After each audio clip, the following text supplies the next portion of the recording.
This is a CBS News special report. The President's farewell address to the nation. Here is Katie Couric.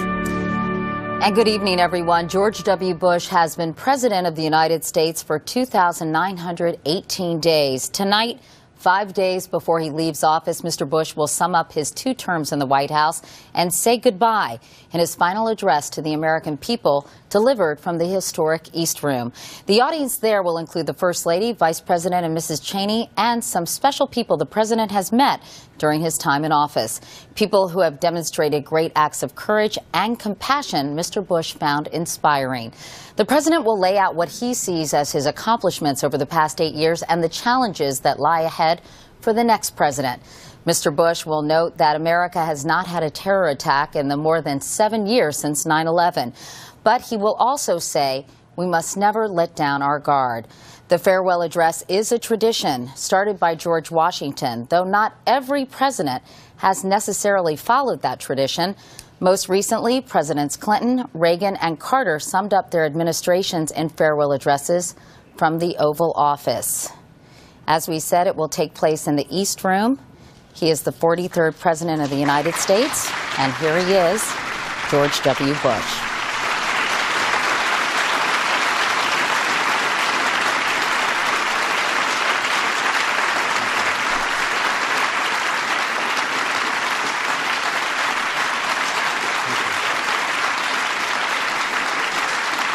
Thank you.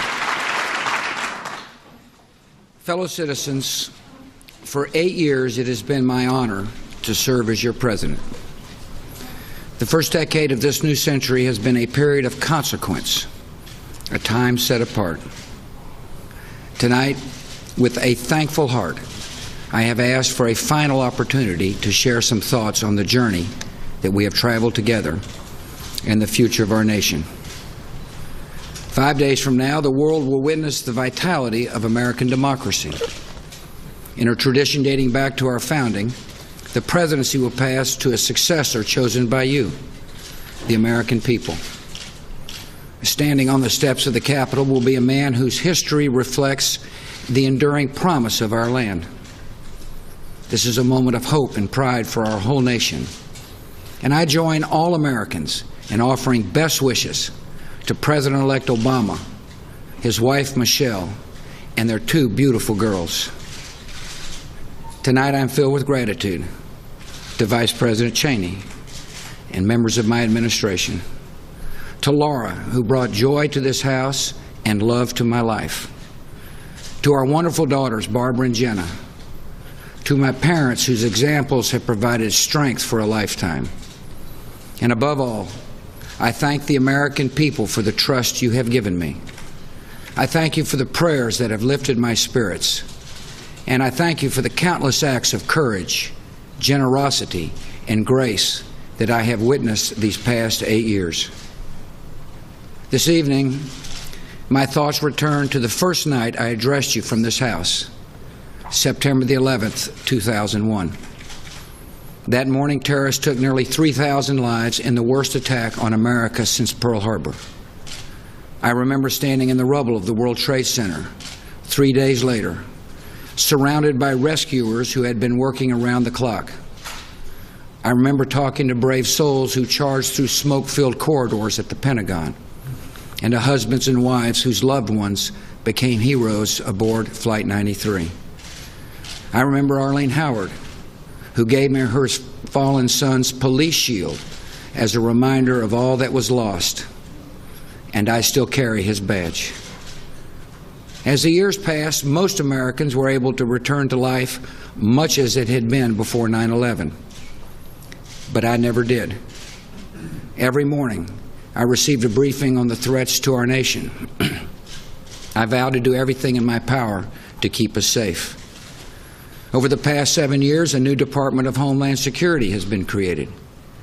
The military, the intelligence community, and the FBI have been transformed. Our nation is equipped with new tools to monitor the terrorist movements, freeze their finances, and break up their plots.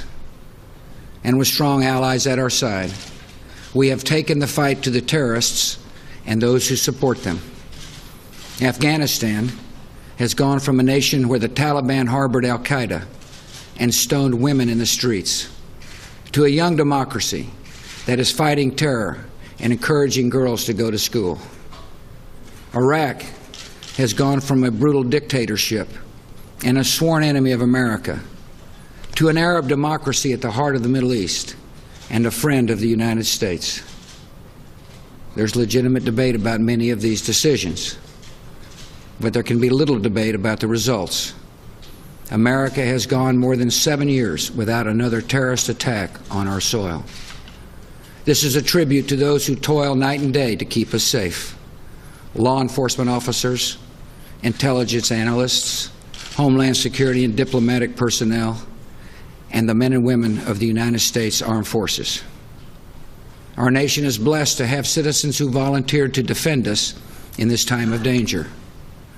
I have cherished meeting these selfless patriots and their families, and America owes you a debt of gratitude. And to all our men and women in uniform listening tonight, there has been no higher honor than serving as your Commander-in-Chief. The battles waged by our troops are part of a broader struggle between two dramatically different systems. Under one, a small band of fanatics demands total obedience to an oppressive ideology, condemns women to subservience, and marks unbelievers for murder. The other system is based on the conviction that freedom is the universal gift of Almighty God, and that liberty and justice light the path to peace. This is the belief that gave birth to our nation, and in the long run, advancing this belief is the only practical way to protect our citizens. When people live in freedom, they do not willingly choose leaders who pursue campaigns of terror. When people have hope in the future, they will not cede their lives to violence and extremism. So around the world, America is promoting human liberty, human rights, and human dignity. We're standing with dissidents and young democracies, providing AIDS medicine to bring dying patients back to life, and sparing mothers and babies from malaria. And this great republic, born alone in liberty, is leading the world toward a new age when freedom belongs to all nations. For 8 years, we've also strived to expand opportunity and hope here at home. Across our country, students are rising to meet higher standards in public schools. A new Medicare prescription drug benefit is bringing peace of mind to seniors and the disabled. Every taxpayer pays lower income taxes. The addicted and suffering are finding new hope through faith-based programs. Vulnerable human life is better protected. Funding for our veterans has nearly doubled. America's air and water and lands are measurably cleaner. And the federal bench includes wise new members like Justice Sam Alito and Chief Justice John Roberts. When challenges to our prosperity emerged, we rose to meet them. Facing the prospect of a financial collapse, we took decisive measures to safeguard our economy. These are very tough times for hard-working families, but the toll would be far worse if we had not acted. All Americans are in this together, and together, with determination and hard work, we will restore our economy to the path of growth. We will show the world once again the resilience of America's free enterprise system. Like all who have held this office before me, I have experienced setbacks. And there are things I would do differently if given the chance. Yet I've always acted with the best interests of our country in mind. I have followed my conscience and done what I thought was right. You may not agree with some of the tough decisions I have made, but I hope you can agree that I was willing to make the tough decisions. The decades ahead will bring more hard choices for our country, and there are some guiding principles that should shape our course. While our nation is safer than it was 7 years ago, the gravest threat to our people remains another terrorist attack. Our enemies are patient and determined to strike again. America did nothing to seek or deserve this conflict, but we have been given solemn responsibilities, and we must meet them. We must resist complacency. We must keep our resolve, and we must never let down our guard. At the same time, we must continue to engage the world with confidence and clear purpose. In the face of threats from abroad, it can be tempting to seek comfort by turning inward. But we must reject isolationism and its companion, protectionism. Retreating behind our borders would only invite danger. In the 21st century, security and prosperity at home depend on the expansion of liberty abroad. If America does not lead the cause of freedom, that cause will not be led. As we address these challenges and others we cannot foresee tonight, America must maintain our moral clarity. I've often spoken to you about good and evil, and this has made some uncomfortable.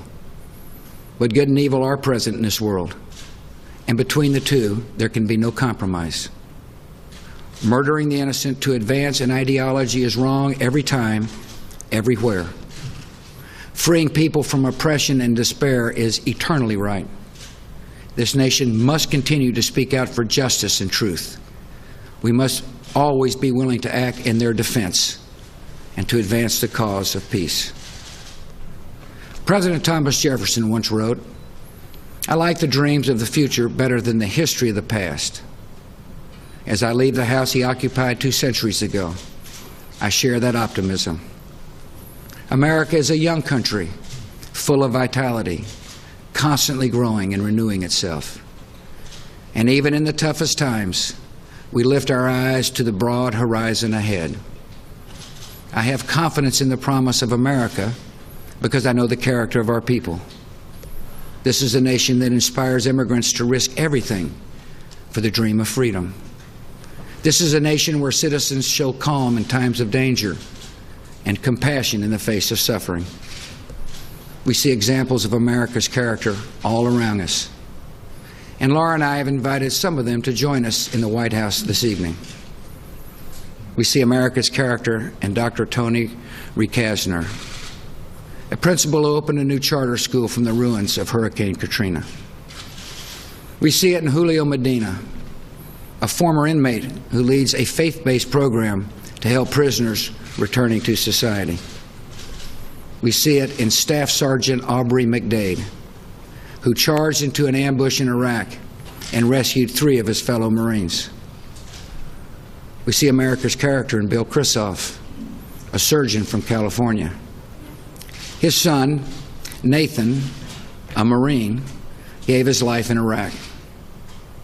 When I met Dr. Krisoff and his family, he delivered some surprising news. He told me he wanted to join the Navy Medical Corps in honor of his son. This good man was 60 years old, 18 years above the age limit. But his petition for a waiver was granted, and for the past year he has trained in battlefield medicine. Lieutenant Commander Krisoff could not be here tonight because he will soon deploy to Iraq, where he will help save America's wounded warriors and uphold the legacy of his fallen son. In citizens like these, we see the best of our country, resilient and hopeful, caring and strong. These virtues give me an unshakable faith in America. We have faced danger and trial, and there's more ahead. But with the courage of our people and confidence in our ideals, this great nation will never tire, never falter, and never fail. It has been the privilege of a lifetime to serve as your president. There have been good days and tough days.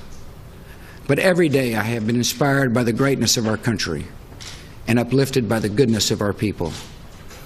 I have been blessed to represent this nation we love, and I will always be honored to carry a title that means more to me than any other: citizen of the United States of America.